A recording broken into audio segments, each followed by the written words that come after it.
All right, welcome everyone. Thank you so much for joining us for this very special webinar. This is The Riches Are in the Niches. I'm Sean McKay with American IRA, and today we are very, very lucky to have with us Mr. Karl Spielvogel. Karl, thanks so much for joining us. Sure. Karl is certainly one of the most creative and entrepreneurial real estate investors I know in the greater Charlotte market. And I reached out to Karl to ask him to bring something really kind of interesting and different and unique in terms of content. And certainly with these webinars, we're obviously a self-directed IRA firm, and so we're trying to add value as far as those specific concepts go that relate to self-directed IRAs. But again, a lot of what Karl is going to talk about tonight is just some really interesting and advanced concepts for you in your overall real estate investing career. And certainly Karl will probably touch on moments where it's very much applicable to doing a certain type of deal inside of your retirement account. But I can very comfortably and confidently say that you are not going to see content like this from any other self-directed provider, and largely because I'm going to pretty much get out of the way and let Karl do his thing here. So in terms of just kind of record keeping notes for the webinar today, the first 10, maybe 15 minutes, we'll just be doing kind of a overview of the self-directed IRA and 401k concept. As I see, we have a tremendous amount of non-clients that are listening to this live and that have also registered for this. And then I'll kind of turn this over to Karl so that he can really, frankly, blow our minds in terms of what's possible if you're a really sophisticated real estate investor. So again, very lucky to have with us Karl Spielvogel today. All right, so now when we talk about self-directed accounts, I think really it's important just to kind of do a very brief analysis as we're looking at IRAs and 401ks and understanding that ultimately what we're trying to do in our investing career is to get the best return that we can make in the most secure way possible, the most conservative way possible based upon our skill sets. And ultimately, we're going to get our best results if we're investing in assets and concepts that we actually understand. So certainly many of us are used to the idea of having options where we're investing in stocks and bonds and mutual funds and those kind of traditional products for IRAs and 401ks. And those are certainly great products for us to consider. However, I want us to really kind of analyze our knowledge of those investments. And I think, unfortunately, for the general public, most of us are not really experts or familiar with how to analyze and how to make great investments in the stock market, for example. And so many of us are investing in stocks and mutual funds because, frankly, we're only aware of those options available to us with our retirement accounts. So ultimately today, I just simply want to make you aware that there are other opportunities available to you with your IRA and 401k, and you're not stuck with the stock market, especially if it's not something that you're comfortable with or feel like you can do very well with over time. So when we talk about a self-directed account, really there's two components that I want us to make sure we're clear on. The first is that, as the name indicates, you as the account holder are the decision maker for your IRA or 401k when you bring it to a self-directed IRA firm. So you're not working with an advisor that's picking different investment products for you, like bonds, mutual funds, annuities, things like that. You are driving the conversation as to what makes sense for your portfolio. The second concept is when you're talking about a truly self-directed IRA or 401k, you can still invest in securities like stocks, bonds, and mutual funds. But I'm the first one to tell clients, if that's only what you're interested in investing in, there are a lot of companies that are much better options for your investing than we are. But if you're interested in investing in what are considered alternative assets, such as direct ownership of real estate, being a debt holder, sometimes a a mortgage holder, so you're the bank for other real estate investors, investing in privately held companies, so not the Exxons and the Apples of the world, but maybe a startup business in your own community, or maybe one that's looking to raise capital so that they can go to that next level. These sorts of investments can be made with your IRA or 401k. Now, at American IRA, we're considered the third-party administrator for your retirement account. Now, we are fully integrated, meaning that New Vision Trust Company, which is our custodian, is the same ownership group for American IRA. So our founder, Jim Hitt for American IRA, is also the principal of New Vision Trust Company. And so really the only reason that's important for you to understand as a current client or a potential client is that we're one of the few companies that is fully integrated, meaning that we're not reliant on a third party, a custodian or a trust company to be in business, which can be very scary. They can give you a 30, 60, or 90-day notice saying, hey, sorry, we're not interested in administering or being the custodian, I should say, for your accounts any longer. You need to find a new custodian. So being fully integrated was frankly kind of a brilliant move by Jim. And certainly he's had resources in terms of legal and what have you, and senior staff members that assisted him with that. But brilliant move on Jim's part to make sure that we were fully integrated. And again, today really is about Karl, but understanding if you're interested in the self-directed concept, we are a unique firm in that we are investors ourselves. So I think that it makes it easier for clients to interact and converse about deal structure because we've done a lot of deals ourselves. And so there's kind of a fluency and an understanding of the space that you're playing in. And our fees are incredible in that most firms are charging you as soon as you open your account for the annual fee. And as your account balance grows, so does your annual fee. And we actually have free cash accounts, meaning that your account does not start accruing that annual fee until you make your first investment with us. So it allows you to get that account set up and funded and then go out there hunting for deals without worrying about your account balance being depleted. And as I mentioned, whether your account is $10,000 or $10 million, for the IRAs that we administer, your annual fee is simply $285 a year, which is shocking, frankly, in the self-directed space. Most firms top out around $2,000 to $2,500 for the annual fee. And our theory is we're not making the investment decisions for you. We are simply the record keeper. So we really shouldn't be able to benefit from the upside as you do a great job growing your account. Now, it's also important to note that when we're talking about these self-directed accounts, that's really just simply a marketing term to indicate, again, you are the decision maker and you can do things beyond just stocks, bonds, and mutual funds. The retirement account itself is not going to be changing forms. So if you currently have a traditional or sometimes called a rollover IRA with Bank of America, you would also have that same account, the traditional or the rollover IRA, with us at American IRA. They're all self-directed accounts, but the specific account type is going to be the same, which also means you have the same rules and regulations you would have with Bank of America as you do with us in terms of the ability to make contributions each year, the ability to take distributions, ideally in your retirement years.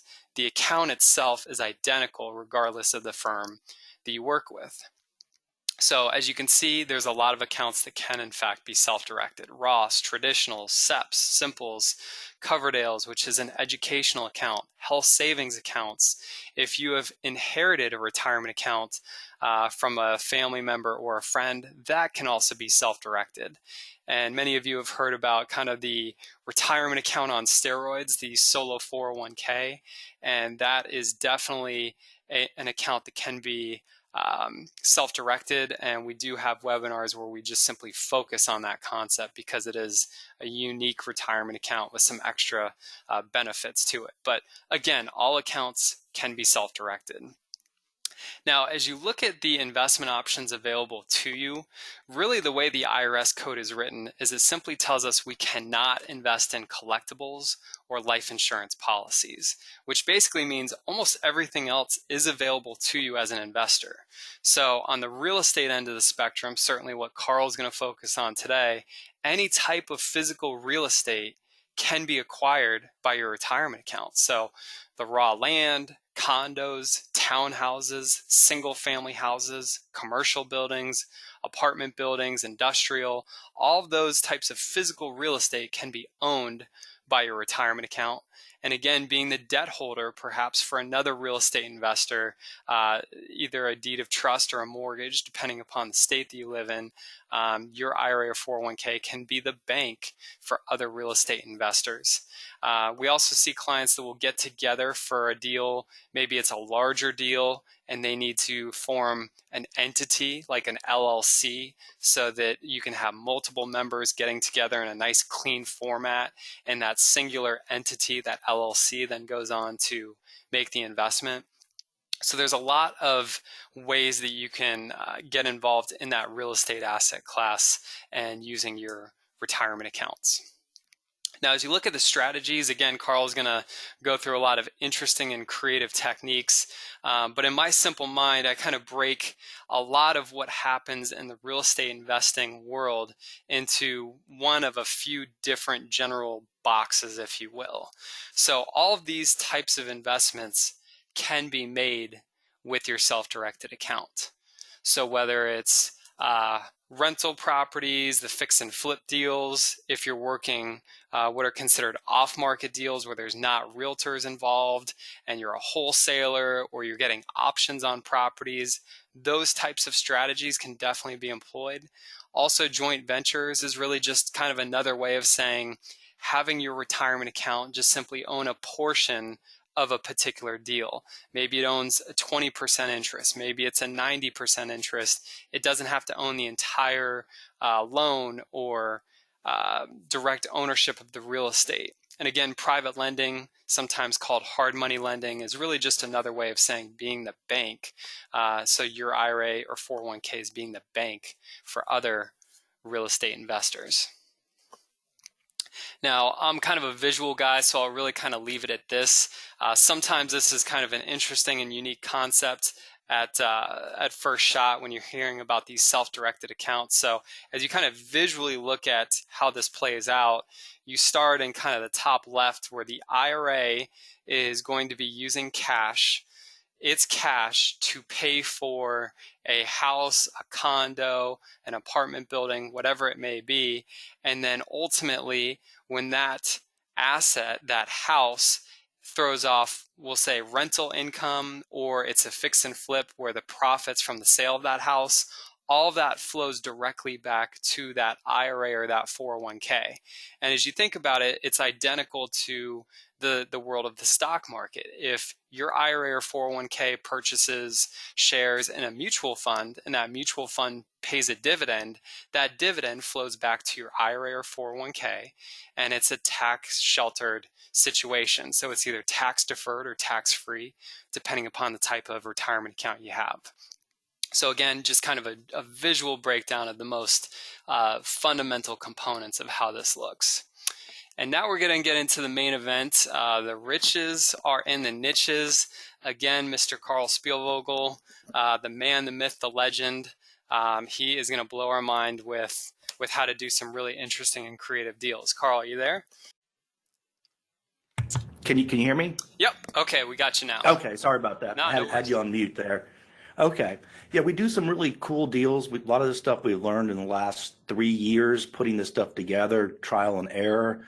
And we used to compete with a lot of people out there doing postcards and things like that. And it just, there's too many people doing that. So we focused in on these little niche aspects, and we've done really well with them.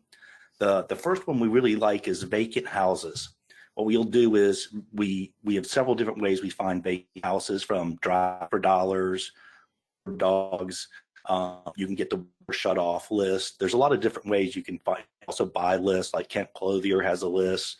So at the lists, mostly it's driving for dollars. And then what we do is we skip trace the owners. And a lot of times the owners are deceased. And then we have to family trees and buy their shares from the heirs, title problems. But those can be huge profits on vacant houses. The next thing we sort of discovered is land. There's a lot of great things you can do with land. We buy lots. We've learned things about variances, subdividing, assemblage, and all sorts of stuff that can be done, you know, with land. Now, basically, a variance is not the best definition. We find a lot that's a little bit too small to build on. We get it for free or inexpensive. We go through, we hire an attorney. He takes to the various process, and basically that goes to the city, and then the city approves it to be built on. It's really that simple. And there's huge process in that. Subdividing, you can find a lot that's maybe a double lot divided into two, or we look for houses with extra land, and I'll show you an example of that. Now, our number one profit center is tax delinquents, property tax delinquents. This is our number one source for finding deals, and I have a lot of other niches I'll share with you later. Go to the next slide. This one, Laburnum, this house was found by a bird dog, a guy named Gerald that works for us. And, you know, one of the important things is to have bird dog people that are always looking for you, and we pay them a minimum of $500 referral fee. There were squatters that lived in it. The owner was deceased. Very desirable area. It was intestate. He died without a will, and there was a niece with a lease that had there. That sounds like a Dr. Seuss book, doesn't it? A niece with a lease. But anyways, so this was sort of this was brought to us by Gerald, and this was some of the problems about the property. So it was sort of a vacant house, but squatters had moved in. And we have a lot of squatter stories.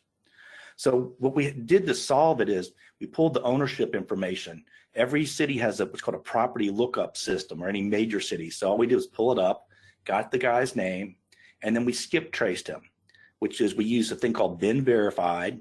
It's a very inexpensive skip tracing program. I think it's 120 bucks for 6 months, unlimited. So it's a great tool. And it showed up that he was deceased. So we need to confirm that. Then we went to the probate. We have a paralegal. So we pulled to make sure that no one had opened a probate, and no one had. And then this is weird. We do our own research. This is just a house we're going after, and we have no idea we're getting it, but we're spending this kind of time and effort on it. And we couldn't find the heirs. What happened was the wife had passed away, then the gentleman passed away, and then after that it would have gone to his brother. And then his brother was in a plane crash in Crete in 1973, so went to his sons. We couldn't find them anywhere. We kept searching and searching. We're like, why can't we find these guys? We're really good at finding them, you know. So one of the things that I had done on this deal, I went to the funeral house, and I got a record of everybody attended the funeral, and I called everybody, and one of the heirs said that the father who died in Crete, the mom had gotten remarried, and to a police officer outside DC. So let's go to the next slide. Oops. So what we did at that point, we had our genealogist do some research, and she pulled the obit from the mom's parents, and then it listed the lady who was married to the husband who passed away in Crete. Sort of long story, but anyways, and it showed that her new name, which was Hoffman. And so now we knew her name. So then we went on Facebook and found that she was talking to Jack and Lewis. So we found them. And this is about 2 weeks before the tax foreclosure was going through. There was a city code letter and a lot of other problems. So then we just basically called them up. And this is what I do. I call it setting the table. I explained to them that their uncle had passed away. They were heirs to his house, that there was a city code letter. He died intestate. So if anybody shows up a will, it could be a problem. And, you know, I went through all the problems, and I said, you know, we'll pay you $35,000 for the house. And they said, well, first of all, it sounds like there are a lot of problems. It sounds like it's found money. If it wasn't for you guys, we never would have known about it. We'll take your offer. So we bought it for $35,000. Now, because North Carolina, we didn't want to open an estate, because in North Carolina, if you open an estate, judgments and liens could attach. So what we ended up doing was we waited. There's a statute that says if somebody's been passed away 2 years, you do not have to open an estate. Okay. So we waited. So we paid $35,000. We had to work with the code enforcement guy, clean it up a little bit, get the squatters out, pay the taxes before it went to tax sale. And then we found a builder. So you can see right here, we bought it for $35,000 and we sold it for $310,000. Our net on this house was $243,000. Now this is the guy that what he did afterwards. So we made $243,000 after expenses on this deal. So now if, for example, if this is how you could have used your Roth IRA could have bought the property for $35,000. Then after that, paid the expenses. We had some expenses for cleaning it up, and we ended up paying the bird dog $6,000 and a bunch of stuff. And also shout out to Maria Teslick. She's part of our team. She's the mentalist. She's the one that helped a lot on this and break this case through. So when I'm talking about we have a great team together to get things done. So it's not, I'll take some of the credit, but anyways, okay. So that was an example. If you had bought your IRA, 35,000, and then when you put the rest of the money in, and you're in for 55, that whole profit, 243,000, could have gone back in your Roth IRA tax free. I don't know what the return on investment in that is, but it's pretty incredible. So vacant houses, we've found, if you work them right, can be incredible profits. Go to the next one. Here's another one, 533 Selden. I was driving through the area, and you can sort of, at the time, if you look on the left, the grass was being mowed, but I noticed there's some newspapers on the step. So I'm like, what's going on here? So I shouldn't have done this, but I jumped the fence and went in and looked in the windows and noticed it was mostly empty. And then I went around and noticed that the electric meter wasn't there. So that means that there's no electricity.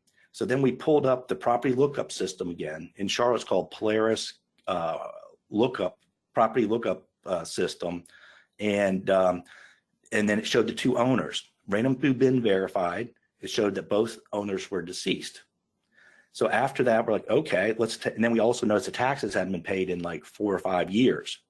So what we did on this one is, let me go back before I show you that. So we had Maria and some other people build the family tree.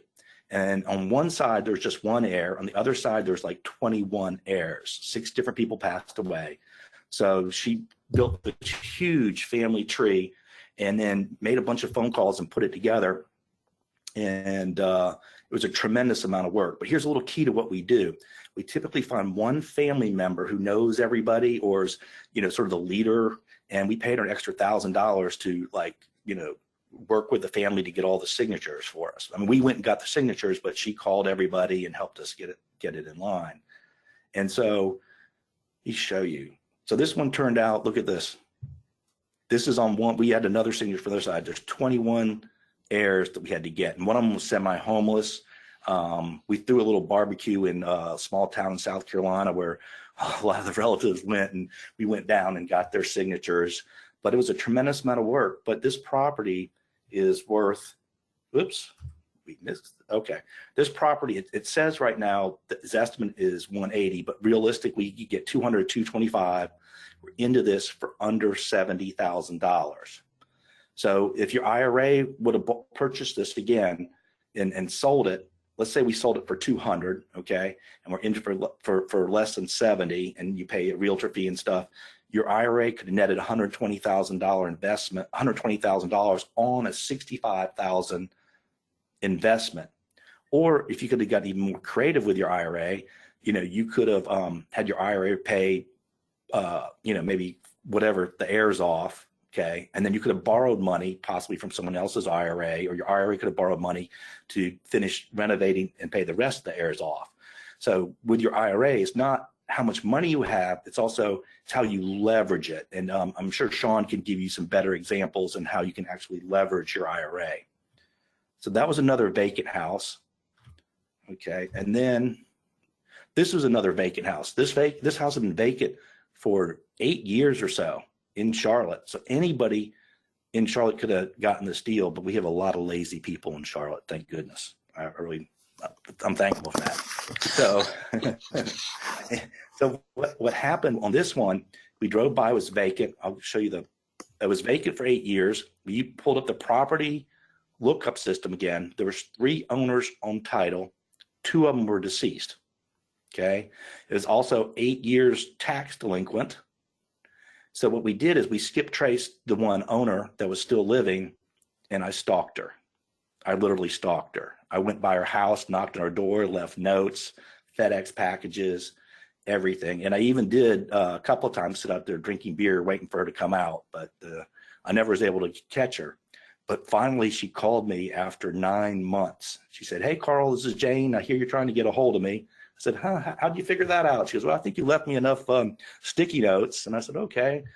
She goes, "I'm ready to sell." I said, "Okay, let's go meet at Starbucks and let's just talk." I don't like to usually talk numbers and talk stuff right away. I like to meet people face to face and talk to them. And this is really important, to listen about what their situation is. So I was like, "I'm just curious, why are you letting these houses sit vacant, and you know, what's going on?" And she said, "Well, what happened was it was left to me, my brother and sister. And then when my sister died, there's a $249,000 IRS lien that's attached to the property." She was pretty smart. She said, "But it's attached, but it's falling off now because IRS liens are only good for 10 years. I've never seen them renew, but but they can renew them, but they typically don't." She says, "What's getting ready to fall off? So I'm ready to sell it." I'm like, "Okay." So, oops. Okay. So we did is, let me show you, there's three of them. One of them was 1363 Richland. We put it under contract for 57,000. And then there's another one we put on for 75,000. And then there's a small lot I'll show you that we put under contract that she gave us for free because it was too small to build. So what we did on this one is, then it turned out, once we had under contract, we pulled it and turned out her IRS lien from her sister was still good for 1 more year. So how we structured this was, we paid all the taxes. It was going to go to tax foreclosure. So we paid 40,000 taxes. She deeded the property with a promissory note, pay her the rest when the IRS lien falls off. So what we did in the meantime on this property that we're under contract for 57,000, we waited 3 months before the IRS lien fell off. We put it on the market. We sold it for 125. Let me see. You sold it for 125, and the net was 58,000 after closing. So what we did is we took that 58,000 and we used that to put down on the rest of the property, so we didn't have to come out of pocket. So we had 40,000 invested, and we made 50,000 off the bat. Now we also have 210 Walford. This was the property that she threw in for free, part of the 3 package. And she just said, "Oh, there used to be a house. This lot's too small to build on. Maybe you can build a garage on it. I'll just throw it in for free." So what we did is we spent $3,000. We did a survey, and we hired a variance attorney, a guy named David Murray. I'll give him anyways. He helped us with the variance, and we went from the variance board. We won the right to build a house on it, and we sold it for 95,000. So after paying the realtor fees and everything, our net was $84,000 on a lot they gave us for free. There's just maybe $1,500 in back taxes. So here's the lot here. It's you can see it, and this is the variance they allowed, because I think the setback should have been like 20 and then maybe 30 from the back, and it would have been a really small house. So the variance board, they said, "Okay, we'll let you build a house." But in Charlotte, it's pretty easy to get variances because they want you to build, they want the revenue, and they want the density. So these variances are great little niches. So, this is one of the things we sort of learned about. We didn't even know about variances. We just learned by accident, by getting something, talking. Here's another important thing. We just network. We talk to people. "Hey, we got this little piece of property. We can't do anything with it." And someone says, "Well, you can do a variance." We're like, "Well, what's that?" And they said, "Well, you basically hire an attorney. They take it from the city, and then it becomes buildable." I'm like, "Okay." So, then we just researched variance attorneys and hired one. It wasn't this kind of deal is there's no rocket science in this. This stuff is easy. So you see, let me see. This shows, okay, there's the lot beforehand. Now the next one, East 17th Street. Actually, this is the one when we didn't even know about variances, but you always got to be talking to people, networking. There was a wholesaler that offered me this piece of property for 130. I'm like, "No." It's a piece of property I was chasing. It was a tax delinquent originally, and I was with a life estate, and I was too slow to it. This guy named Sam got the property. So he had it sold for 130. And then I was talking to my buddy Emery, and he told me, he said, "Hey, Karl, that property that Sam had under contract just fell through because it's not buildable." So I probably owe Emery a lunch or dinner for him telling me this. So what we did is we called Sam back, And I said, hey, Sam, tell me what's going on with this property. He goes, oh, I'm going to sell it to the neighbor for 23,000. It's not buildable. I said, oh, wait a minute, I'll buy it. I'll buy it. You know me. I've got cash. I'll close it out next week. So I signed the contract that day for 23 because I knew that we actually had 4 exit strategies. We had 3 exit strategies. One was to buy a piece of the back lot from the owner and combine it. And I'll show you the picture of it. We could partner with the owner and combine the land and sell it, or we could do a variance. So we knew we had 3 exit strategies. So let me show you so here's the property right here, and it was deemed not buildable. And the reason it's not buildable is, see this one here, this is the front. So here's the setbacks. But because this faces East 17th Street, the setbacks are here and here, not here and here. So it was deemed unbuildable. So what we knew, we had a couple exit strategies. One was, oops, we're missing a slide. Okay, so what happens is we could have drawn a line here if we would have bought this guy's backyard, and then we could have drawn another line here and gotten 2 lots. Or we could have just taken a little bit of his land back here and we would have had enough. So we could have bought his land, or we could have partnered with him. So you give us this land, because he has no access, he can't make anything off this anyways. You give us the land, we'll combine the land and sell it as a partnership. So anyways, we went and got the variance, and now it's under contract for $160,000. It should close out in October. So we'll make withholding costs, the variance, and everything. We're going to make about 130, 132 on this. Probably 130,000 will be our net on this one piece of property. So again, if your IRA would have invested $23,000, $3,000 for the variance and stuff, you would be putting back $130,000 tax-free into your IRA. But you could also get more creative. If you didn't have much money in your IRA, you had 1,000 or something, you might have could put the 1,000 down and possibly partnered with somebody that has more money. Your IRA could have owned half of it, or maybe you could have put 1,000 down and borrowed the money from somebody else's IRA, or borrowed something else. If you didn't have a tremendous amount in your IRA, you could have borrowed against it and then and made the profits that way. So let me go to the next one. I'm going to show you some Uncle Karl math, and everybody calls me Uncle Karl. I have a couple of nephews, and I'd tell them these crazy real estate stories about, there's been times when my life's been threatened by motorcycle gangs. I had a gun pointed in my head when I knocked at the door, and there's always some kind of crazy stuff going on in our business. But so when I started giving talks, I was like, this is Uncle Karl. So now I'm known as Uncle Karl. So I'm going to show you some Uncle Karl math. I know everybody thinks 1 + 1 is 4. But in this case, 1 + 1 is 2. But in this case, this is how 1 + 1 is actually 4. So it starts out this Campus Street lot. What happened was we found it was a tax delinquent. There was 13 heirs. There was an open estate that's being administered by the public administrator. There's 5011 judgments, which that's sort of Southern speak for a whole ton of judgments, a whole lot. And we had one of the heirs had passed away before we got his signature, complicating it. This is a really messy deal. We worked on this for a whole year off and on to get this done. Getting all the heirs on one page. It's sort of funny. One of the heirs I had leased optioned a house to about 10 years prior, and he remembered me. So good thing I took good care of him. But so anyways, we worked it out with all the heirs. Now our attorney great guy, but now he's a 3-heir limit. He won't do any deals like this anymore. He's so frustrated. But he did a great job. So we worked with our attorney, and we got it all together, worked out everything. So we purchased this lot for $62,000. So here's a lot right here. Here's where it shows we bought it for $62,000. So the next thing was we noticed there's another lot here, and that we went down to the city, and if we get our lot plus we got this lot, we could combine it and then subdivide it into 4 lots. So what we did is, sometimes you don't necessarily have to get a deal on something to make it work. So I'm going to show you lot 2. Yeah, we called the next door guy, and we said, we want to buy your land. And then he was like, yeah, but this is not a 13-heir deal. You're going to have to pay up for it. So we paid full retail for it, $168,000. Didn't ask for a discount. We needed it. We tried to, but they didn't really want to sell. So we paid $168,000, which it was full retail. But I'll show you why we did that.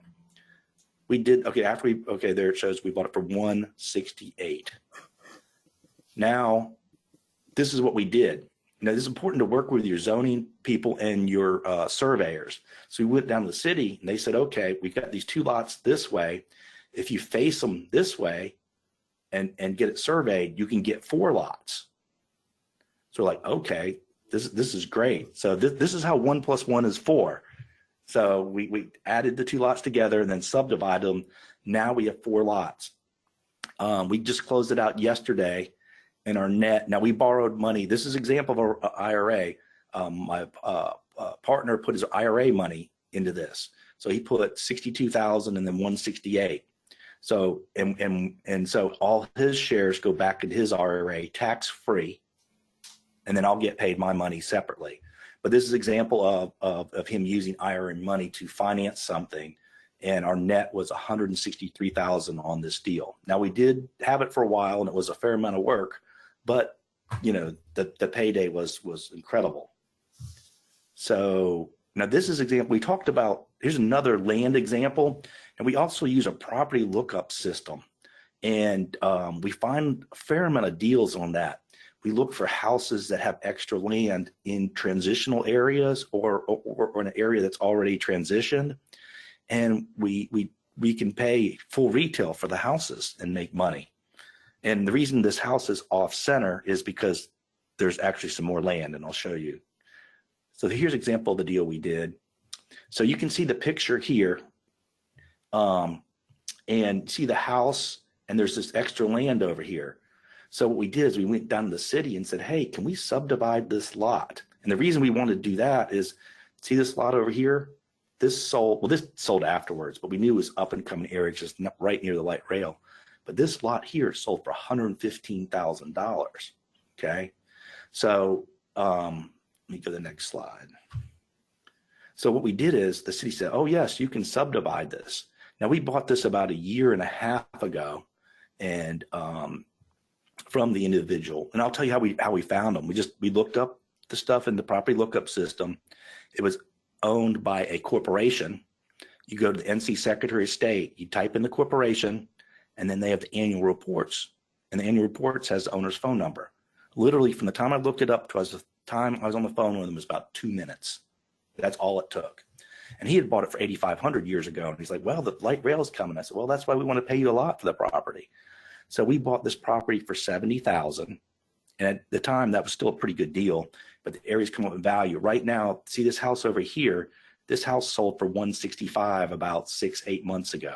Okay, so we can get about $150 for this house, and we can probably get $80,000. I don't know for sure because here's the railroad. You can't build here anymore. This is the railroad right away, but this is still buildable. So this sold for $115. What is that noise? Okay, so I think my dog's scratching on the door. Sorry about that. But anyways, this could be. Okay, so we could probably get, so right now we're in for 70. The renter, we have a renter for 750, so it basically breaks even. And we borrowed money from an individual. I think he may have used his Roth, I'm not sure. But we pay him 10% interest only because we don't really care about paying down the principal on this one because the area is going up. We want to at least break even and pay the taxes and insurance and everything. So we can sell this house for 150 and this lot for 80. So that's about 240 minus 70. So we could net probably close to $150,000 on this deal. And this was just looking for something that can be subdivided. And then also, this is an example buying in the path of progress because the prices have gone up significantly in the last 1.5 years because the light rail is just right down here. I don't understand why more people didn't attack this area. I don't get it. But this is just another example of finding a house with land that can be subdivided out. So you could use this strategy, and I can't believe I'm telling people this, but we're looking all over for this stuff where we can just survive. So we could subdivide this out and get an extra lot. Okay, back to this. So you can find these kind of things, and look all over the city for this because you can pay full price for the house and we could have paid full price for this house and subdivide this lot off and made $80,000. So that's a unique strategy. Let me go to the next one. Now, this is another one that's tax delinquent. Like I said, this is our favorite deals. And we bought it for 28, and then I'll show you more what we did. And then we renovated it and sold it for 329. So here is the problem. I'll show you the house. It was in pretty good shape, but we went in, I think we spent about 30, maybe 35,000. We just painted it, new appliances, countertops, the cabinets were already there. So this is the deal. We purchased for 28,000. We're missing a slide about the problems. Okay. Oh, there it is. Okay. So it was owned by an LLC, and it was formerly by a divorced couple that had deeded in the LLC. Again, we just used a property lookup.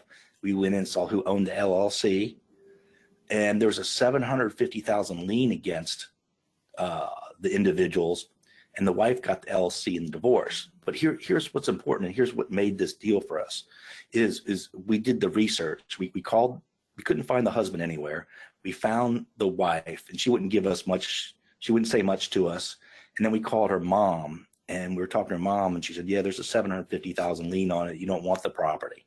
So whenever anyone tells us something, we do research. This is important. This doesn't happen very often, but what happened was because the property was deeded into the LLC, it's a separate entity. It's a separate individual. So the lien did not attach because it was already in the LLC. So that was good.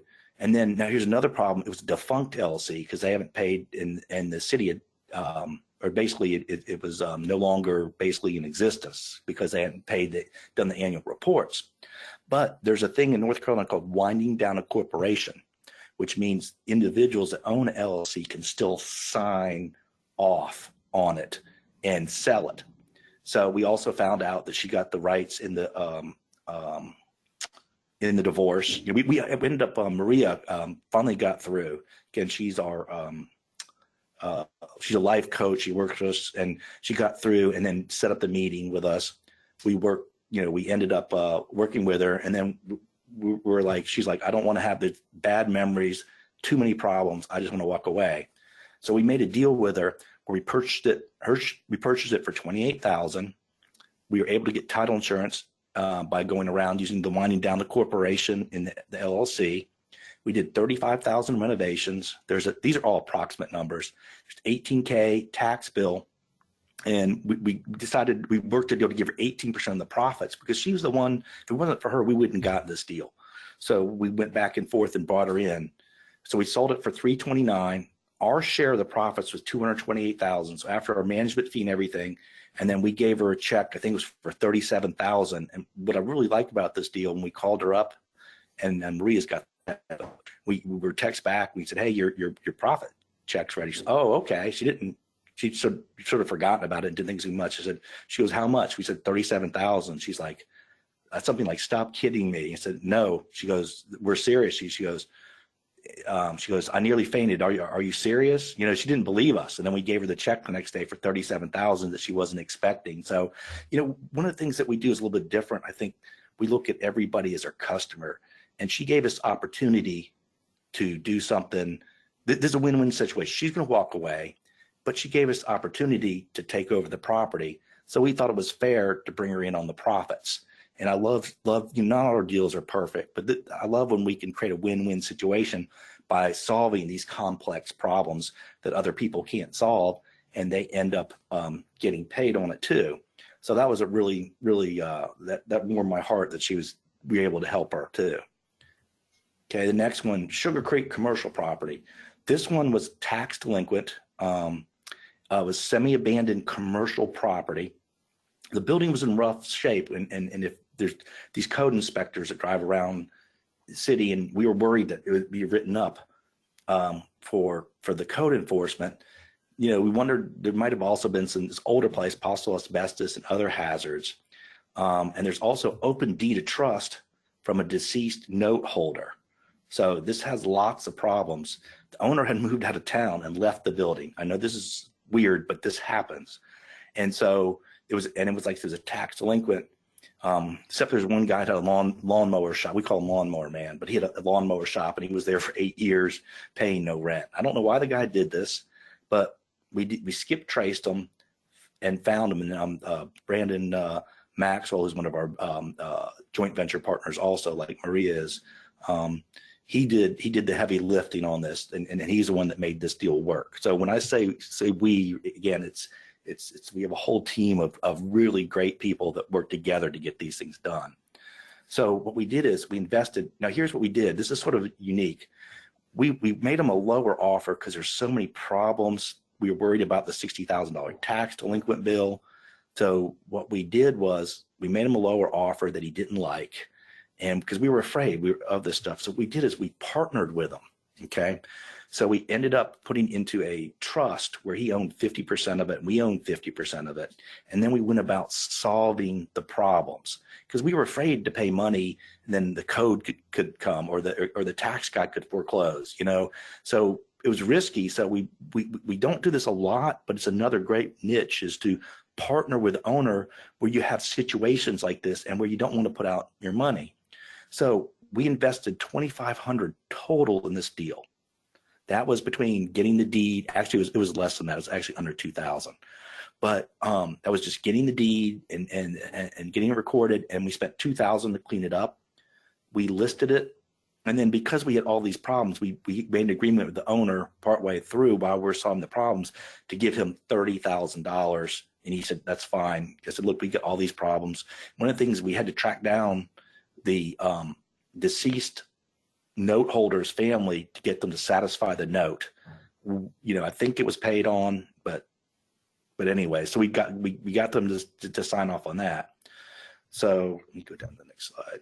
So here's a picture of the building. So you can sort of see it's, you know, it's like it rains inside the building, but it's a commercial in a great area. And the guy next door bought it and go back and he bought it for they bought it for $185 and our net was $90,000. So this would have been a great thing for your IRA to invest in. If you would invest at $2,500 with using your IRA to form the partnership with the guy, then you would have made $90,000 profit going back to your IRA without paying any taxes. So one of the things I want guys to get is the fact that if you get creative and structure the stuff right, you can take a small IRA and build it up very high by leveraging it this way and getting creative. You know, this stuff was a fair amount of work, but this stuff is just a step by step. I love people to think that all our stuff is rocket science, but it's not. It's just a step by step process. So I want to show you some of the other niches that we're getting into.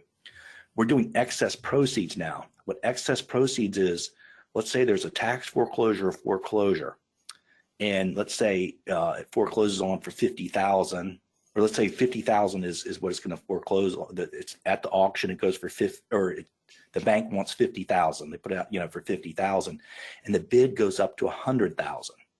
Well, whoever owns it is entitled to that difference. Now, there's a couple of caveats here. If the person has any judgments and liens, those would come out first, okay? But basically, excess proceeds is the difference in the sale between the profit on it, between what it sells for and what the mortgage went for, okay? So, and then you just got to watch out. You have to have a good attorney and a good attorney to go apply for them. But we've got some deals, one where we get 50,000, 20, but we'll basically buy the heir's shares out or buy the heir out ahead of time that's being foreclosed on. Also, like buying the path of progress, Bearwood, right, areas where, the light rail's coming in, you can buy and wait. We use judgments for finance. We bought this one lot that had a demo lien, back taxes, and we paid $500 to the person who owned it, and we took over $21,000 with a judgment.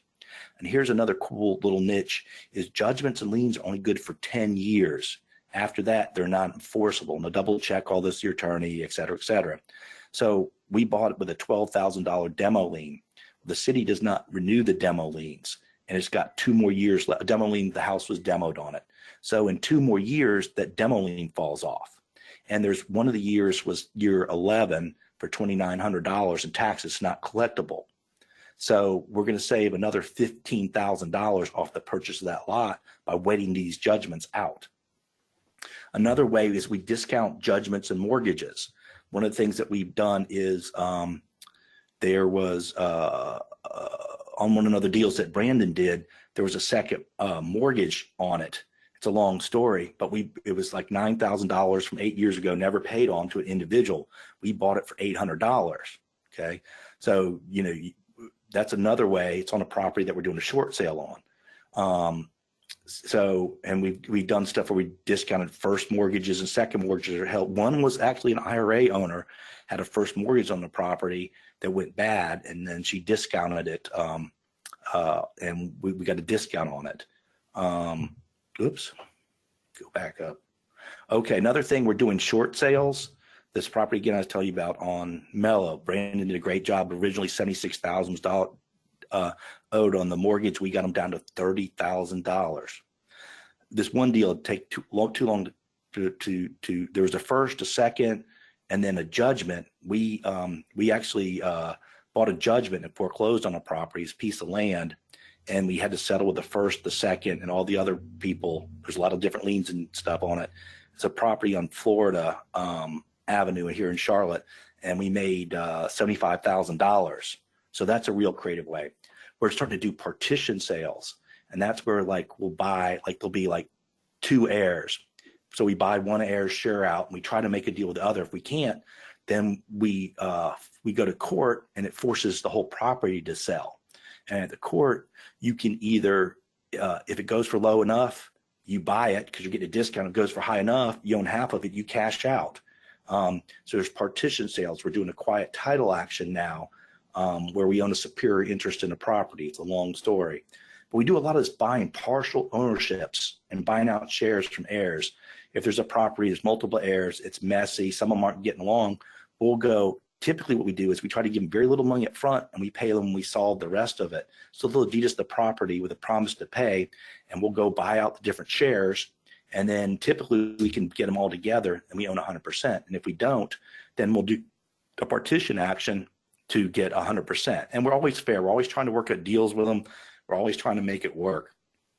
In this example, partnering with the owner, where we partner with the owner, we've done a couple deals like that, where we're like the one in Sugar Creek.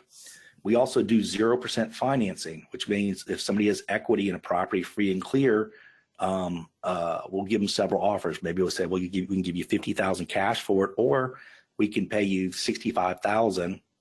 We'll give you $2,000 down, and we'll pay you $400 a month until it's paid off. So you can do 0% financing. You can get people to finance their equity at 0%. But it's all in how you phrase it. It's like, what if I paid you X amount of dollars towards your equity? Would that work for you? And you can do hybrids. We do subject twos, where we take over mortgages that have been paid on for years. And we've got some other little niche. So of course, we do a lot of foreclosures too. And we're doing some assemblage now. We're buying a piece of property. We got one on Plot Road where we bought a piece of property, and then we took judgments, or not judge. We took options on two other pieces of property, combine them together, and we're selling it to a developer. So wherever there's a niche or a problem, because we don't want to be out there competing with the people sending out 5011 postcards. We don't want to be competing with that, where they're like, okay, what's your best offer? I've got 8 other offers. We want to be involved in stuff that's a little bit more difficult, a little more challenging, that other people are not doing. We found that the money has been huge in these kind of niche stuff. So Sean, I want to, and it's like I said, Sean can probably tell you a lot better how to structure some of these things, but I wanted to show you that there's so many different ways you can grow your Roth IRA, that you don't have to grow it just in traditional ways, that this is some really cool ways you can leverage your money and really grow your IRA quickly. It is a fair amount of work, but the money is incredible. I love it. Yeah, it's absolutely amazing stuff. Karl, do you want to talk about the podcast?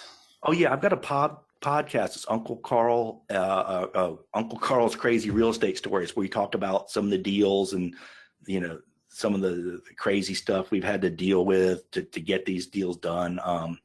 and some of the mindset and the issues we've had to go through. So it's pretty entertaining, and it's also it'll open your mind up to different ways to do stuff. So, it's and I need to do. I haven't done one in a while, but we got about 10 or 12 of them, and like I said, they talk about these different kind of deals. And if anybody wants to reach out to me, I'll give you my phone number. It's better to text me, but it's 704-995-5385, 704-995-5385. And like I said, it's better to text me. And then there's it's Karl with a K, Karl's Real Estate Solutions at gmail.com. Now, sometimes you have to text me twice or email me twice because I'm a very ADD and disorganized person. So, but I love to talk real estate. Excess proceeds, partition sales, discounting judgments. I think it's fair to say that Uncle Karl brought it today. Really, really great stuff. I appreciate it, Karl. Sure. And if anybody has any, I don't know if you have to leave, but if anybody has any questions or stuff, I'd be glad to answer some questions. Yeah, absolutely. So to that point, there is a questions box. There are already a number of questions that have been asked. So certainly please feel free to type that in. And so again, as Karl said, email, phone, better to text him. An incredible wealth of knowledge. I actually heard about Karl a few years before I had the opportunity to meet him, and it was just, this guy Karl is just, out there killing it, doing a lot of interesting and creative deals. So it's fun to have him on our webinar here, and again, a lot of great info. So we see these rolling in again. Just feel free to type in, and we'll get into it. So I'll just start running through these, and presumably they'll probably all be for you, Karl. So okay. Okay, so I'm planning to lend some IRA funds for a rehab. Is it okay to accept interest payments in a personal or business checking account and then forward them to my IRA? So that's you. Yeah, a little more specific. So with that one, so good question. So ultimately, you want to make sure that because the IRA is the owner of the note in this case, that the IRA company that you're with is directly receiving the funds for the payments there. So you probably just want to have your borrower directly either sending a check or wire, ACH, whatever the appropriate mechanism there. So good question. Thank you. A few of these are just, tremendous feedback. One said, wow, beautiful. And that's definitely related to Karl's content. So well done, Karl. I'm new to this. Can I use the IRA to fund for property to buy in the U.S. and abroad? So yes, you definitely can purchase properties nationwide, and you can technically purchase internationally. Certainly keeping in mind every country has its own nuances, as Karl spoke about. He's, at least to my knowledge, kind of sticking in the greater Charlotte area, and he's kind of an expert with dealing with code and what have you. When you're going internationally, you definitely want to do some research and get some team members to help you with the mechanics of whether you have to use, some countries mandate you have to use LLCs or entities for ownership, or all the nuances associated with that. So it can be done, but definitely please do your research on the mechanics. Can you send us a recording since I joined late? Absolutely. Everyone that registered, they will be sent the version of this presentation once it kind of gets edited and everything. And basically that's just kind of chopping off the front and the back end. But yeah, you'll definitely get that recording. I need to renew hazard insurance on a rehab property that I lent my IRA funds on because the borrower does not have money to do so. Is it okay to pay the insurance premium with non-IRA funds? Unfortunately not, because the IRA is the owner of, in this case, the note. The IRA would want to kind of catch everything up for the asset it's securing. So definitely make sure that the processing team for your company that administers your IRA is on top of that and helps you with the paperwork if needed to pay that insurance premium there. Karl, at the end, can you mention again the skip trace company you use? Thanks. Yeah, been verified. You don't have to have any, like, there's two we use. We use IDI Core, which is good, but you have to sign up for that. They run a background check. You have to have locking file cabinet and password protected computer, shredder, and some other stuff. It's a little bit more involved. Been verified is good. It'll get you pretty much where you need to be. But we also like IDI Core. It costs us about 70 cents every time we pull a lead. Where Been Verified is just unlimited. So we like both of them. Sometimes IDI Core has a little better information, and you can get people's social security numbers, date of birth, the car they drive, their license tag. It's got some pretty cool stuff. Awesome. Okay, great. So, Karl, this might be a little tough to decipher. See if you can pick it up from this. Please also clarify if you are actually transferring the deed on properties that have liens that will expire. Seems like that would trigger the holder to renew it. Well, we put it into land trust, and typically they don't pay attention. Like the IRS doesn't seem to pay attention. I've never heard of them foreclosing. And because we put them into the trusts, but we haven't found that to be. Is it possible? Yes, I guess it could happen, but we've never experienced that. And also, I always say, talk to your lawyer, accountant, everything. What I say, and just make sure I hold no liability if anything goes wrong. But I would always talk to your attorney about things like that. But we haven't experienced any problems with that so far. Okay, perfect. Again, a lot of just positive feedback. Great job, Karl. Way to go, buddy. Obviously, friends of yours, and people obviously loving the content. What is your advice when someone has a 403b retirement account? What do I need to do to transfer my money? So 403bs are retirement plans that an employer has set up for the individual. Many times that's like a state-sponsored plan if you have some sort of state employment. So typically with the 403bs, unfortunately, you need to no longer be with that company, with that job, in order to be able to roll that over to another financial services provider, whether it's self-directed accounts or not. So if you're no longer employed there, yeah, you have a lot of flexibility.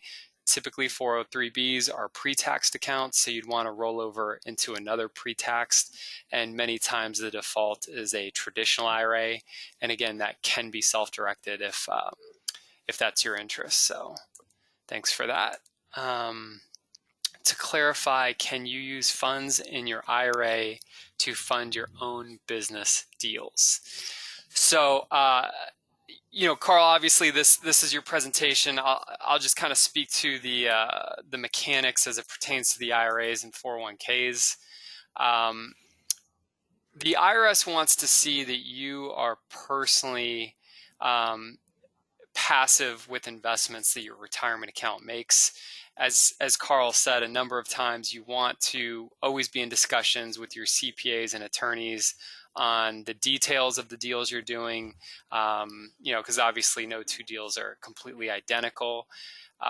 Ideally, what you're doing is you're structuring your IRA or 401k investments so that they are completely independent of a real estate business, if you will. Obviously, Karl's, a real estate entrepreneur, so he has a real estate business. He may have staff, etc. So you'd really, as much as possible, want to have your IRA or 401k make an investment that's separated from your quote unquote operating business, if that makes sense. Where you draw the line, again, that's where the guys that make the big bucks, the attorneys and the CPAs, can kind of give you their professional opinions on that. Yeah, I think you have to be careful because you're running a business and then a lead comes in through that. Can you use your IRA, or do you have, I think it's sort of a gray area where, like, again, you got to talk to your attorney and your accountants to figure, that part out. Yeah, absolutely. Yeah, great point there, Karl. Can I use money from my IRA to use as good faith money when making a contract. So assuming in this situation, you're looking ultimately for the retirement account, your IRA or 401k, to either be controlling a property, as Karl mentioned a number of scenarios, or maybe they have an option on a property, or they're controlling the asset somehow without maybe even purchasing it. If the goal is for the IRA or 401k to control it or own it and benefit from the sale or assignment, whatever it may be, you need to make sure that whatever sort of contracts are used articulates that it is in fact the retirement account that's controlling or will own the property or asset. And we give you specific verbiage once the account has been opened as to whom that controller or buyer will be. So yes, keeping in mind that the earnest money, the paperwork, everything will flow from start to finish, indicating it's actually your IRA as opposed to you as an individual, or again, back to having a real estate business, LLCs and what have you. This is a way to differentiate that this is just simply an IRA deal. Karl, anything to add to that? Nope. Okay. So will this be available on American IRA website to review again later? Yeah, obviously this was dense with, Karl giving us a lot of great usable case studies. So essentially the marketing team will email the recordings. We also have some online platforms where you can search that, and it will be on our website as well. So yes, there'll be a number of ways to do that. Also, if you're coming from, Karl was great, and we appreciate him sharing this webinar with his Facebook groups and different groups he's associated with. If Karl is willing to, we'll also give him the link so that you can find that through different portals that Karl leads up and what have you. That'd be great. And then while I got you on the spot here, I'd be glad to come back sometime in the future. Could we get all sorts of cool other ways and share some more stuff if people want me to come back and, again, at some point down the road and show you a lot of those other niche things that I wasn't able to get to today. Yeah, that was fantastic. I will certainly say that this was definitely one of the topics that our client base has been most interested in terms of just looking at the registrants. The content has been phenomenal. So yes, in the future, Karl, per your schedule, definitely love to have you back for round 2 because this has been phenomenal. So thanks again. I love it. I just love doing these deals. It's so much fun to get in and solve the problems. It's just people ask me if how many hours a week do you work? And I'm like, 0. What do you mean 0? I play. I have fun. This is fun to me. This is not work, And that's a theme that I find with people like Karl that are, really creative and are doing well in their businesses, is that it seems like it's a passion, and it's not I clock in at this time and I clock out at that time. There's a lot of evening events and networking that Karl spoke about, and you just see Karl all over the place working deals, meeting with other investors. So if you're going to be an expert in this way, you're probably going to have to really put in some hours. Oh yeah, but it's fun. Absolutely. Okay, so I believe this is IRA related. It says, do you work with out-of-state investors, and what is your fee schedule? So yes, we do have clients that live and invest nationwide, and their investments can be made, and technically we do have some expats or people that live abroad. So we do have a lot of flexibility in clients we can work with. And yes, please feel free to use the email on this last slide here, Sean, SEAN, at AmericanIRA.com, and I'll be happy to send you an application kit which has the fee schedule. But again, as I said, account balance is under $7,500, $165 a year. Account balance is $7,500 and over, $285 a year. The clock starts when you make your first investment, so it's free cash accounts.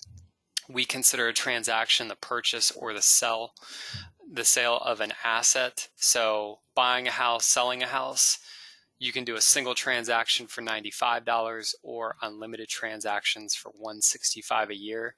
And really beyond that, it's hard costs. So outgoing checks are $10 and wires are $30. So again, I think our fees are pretty extraordinary, especially in the self-directed space. So let us know if you'd like to interact after this. The question is, Sean, do you have a class on structuring IRA deals? So we're transitioning with the way that we're creating content, and for those of you that have followed the webinars over the last almost year, the goal has been to bring on experts like the Karls of the world to share their techniques and their knowledge on particular strategies. But we will be doing more in-house type of events. A lot of times we're asked to speak at different investment meetings, and we certainly have a longer format type of different types of presentations, obviously depending upon the type of group it is. So definitely feel free to join our lists. If you sign up for a newsletter, e-guides, things of that nature, you'll get kind of plugged into our system, and you'll get email blasts for different live events and obviously additional webinars. And so we'll make you aware of some other live or internet-based opportunities. So yeah, thanks for asking, and we'll definitely have more and more of that content moving forward. Can I have a solo self-directed 401k and a separate self-directed Roth IRA? So yes, you can have both a solo 401k and a self-directed Roth IRA. Technically, it is on your CPA, your tax professional, to articulate whether the contributions offset each other. So I hate doing this, but I have to leave it there. But yes, you can technically have different retirement accounts, 401ks, and IRAs simultaneously. What's the lowest amount to start an IRA? So many times clients will just simply establish an IRA with us. And so you can get that account open without putting money into it. So yes, definitely feel free to move forward with it. And as you're either looking to transfer or roll over existing funds or make new contributions, you can do so. Really, the only cash requirement we have is once you make your first investment, at that point, you need to make sure you have at least $750 in cash in the account at all times. But beyond that, we see clients that will open the account, not fund for a period of time, or open and put even a few $1,000s into that account.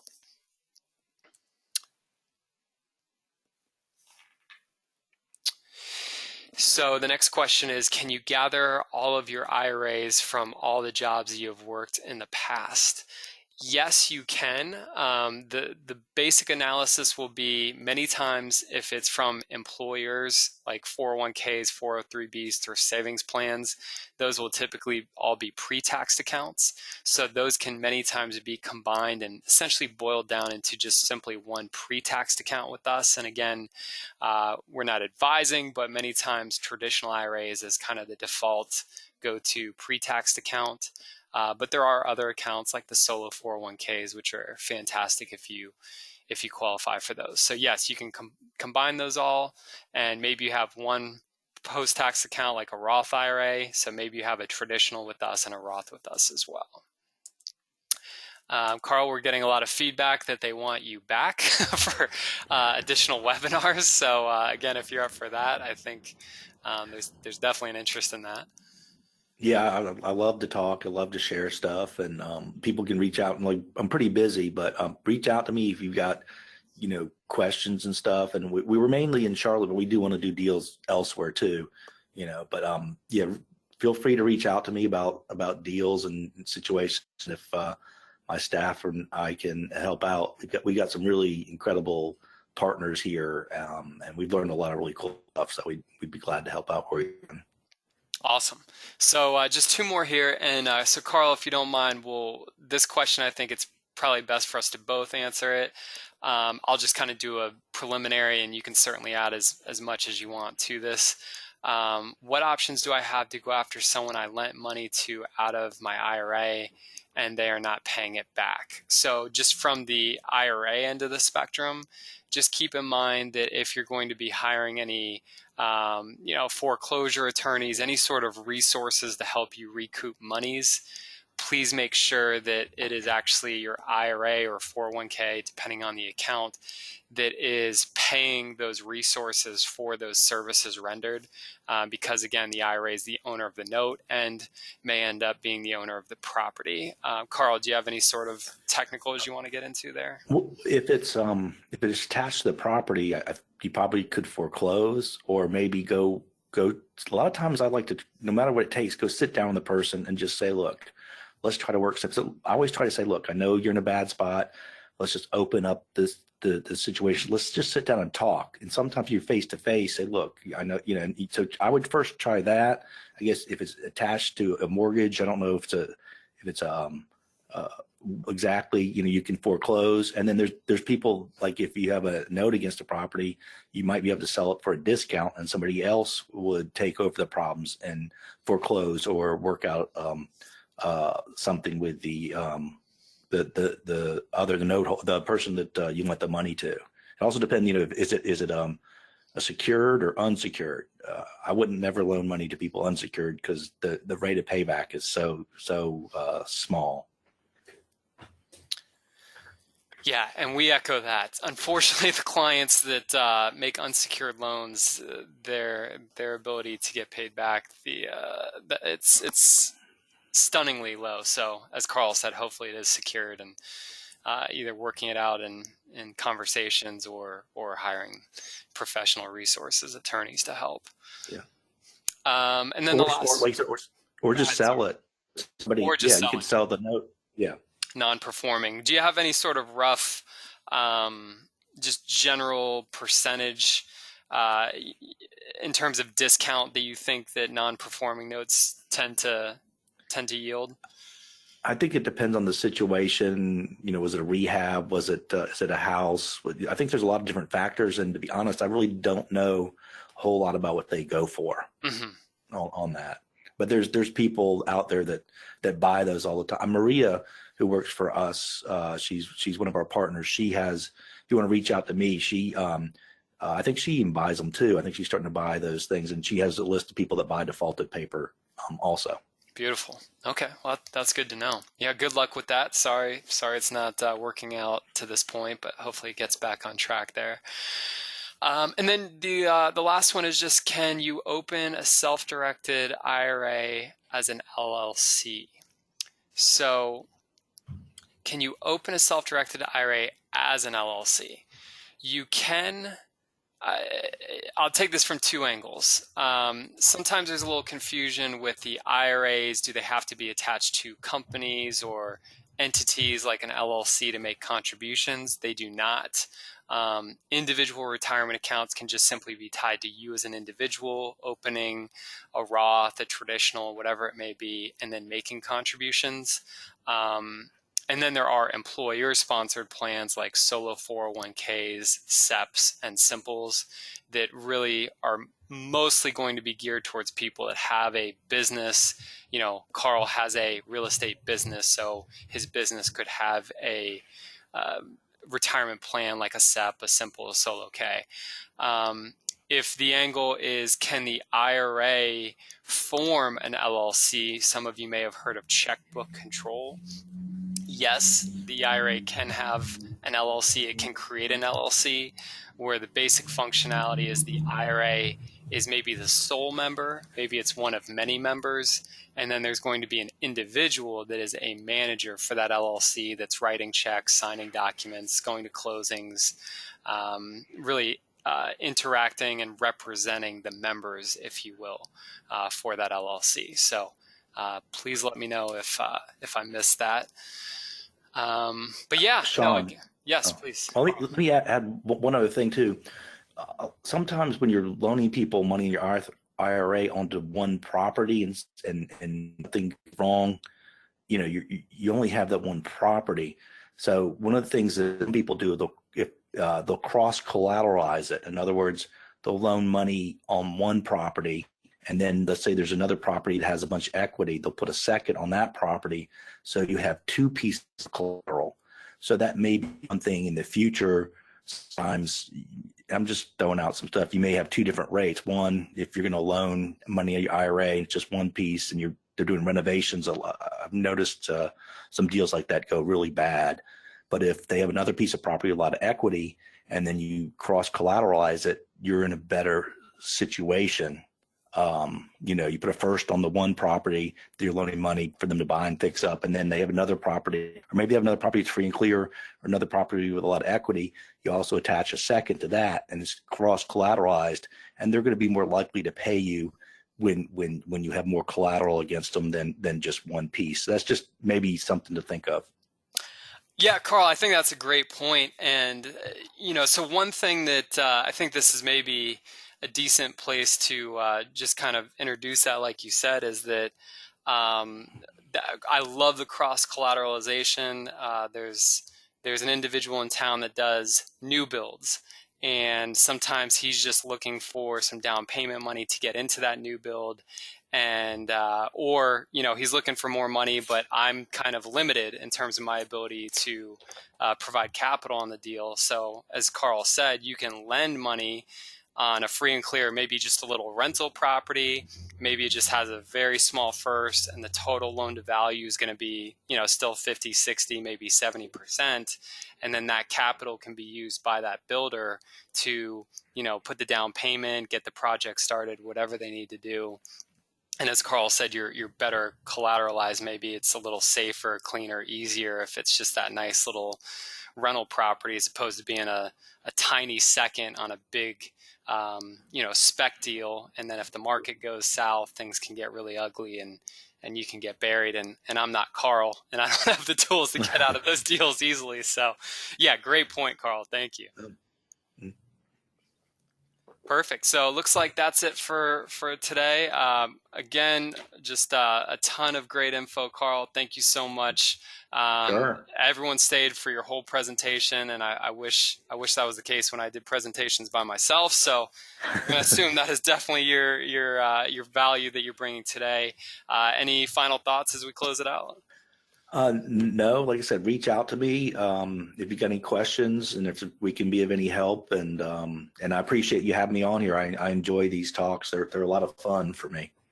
Yeah, this was great. This was really a lot of fun and really good information. So again, Karl Spielvogel, definitely feel free to email, text. He's quite the force, and he's got a lot of great information to share. Again, Sean McKay with American IRA. We really appreciate you sticking around for this today, and hopefully we'll see you at something soon. Thanks so much, everyone. Have a great day.